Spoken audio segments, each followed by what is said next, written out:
Без профосмотров и диспансеризации медицинские учреждения Якутии переходят на новый план работы. Они приостановили прием и диспансерный медосмотр пациентов. В большинстве случаев врачи посещают больных на дому. Продолжит Саргалана Федорова. Посетители попадают в больницу только после измерения температуры. Если она повышена, то пациента проводят через другой вход.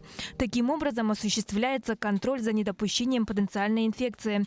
Упростили и получение больничных и рецептов. Все, кто находится на карантине, могут оформить больничный лист дистанционно, позвонив в колл-центр больницы. Приезжих из разных стран, из-за границы стало много, поэтому их по предписанию с Роспотребнадзором мы контролируем, каждый день наблюдаем на дому. Это тоже очень большая работа для участкового врача. На поздние сроки перенесли профилактические осмотры, диспансеризацию и обследование детей до года.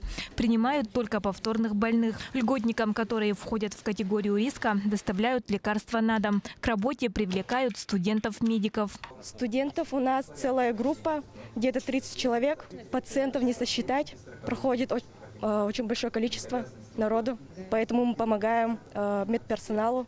Врачи рекомендуют консультироваться по интересующим вопросам удаленно, не посещая больницу. В колл-центре Якутской городской больницы номер 3 работают 5 операторов.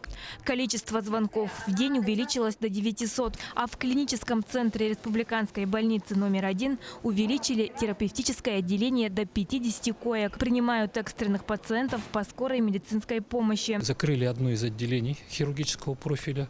На этой базе открыли терапевтические койки, и на них мы осуществляем прием экстренных пациентов.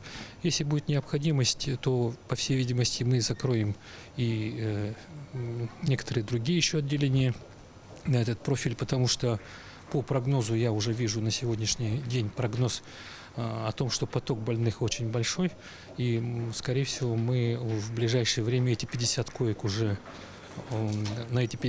уже лягут пациенты, и нам уже некуда будет госпитализировать. На сегодня все медучреждения региона обеспечены необходимым запасом средств индивидуальной защиты и медикаментов.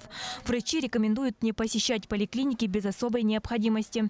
Саргалана Федорова, Иван Яковлев, Якутск.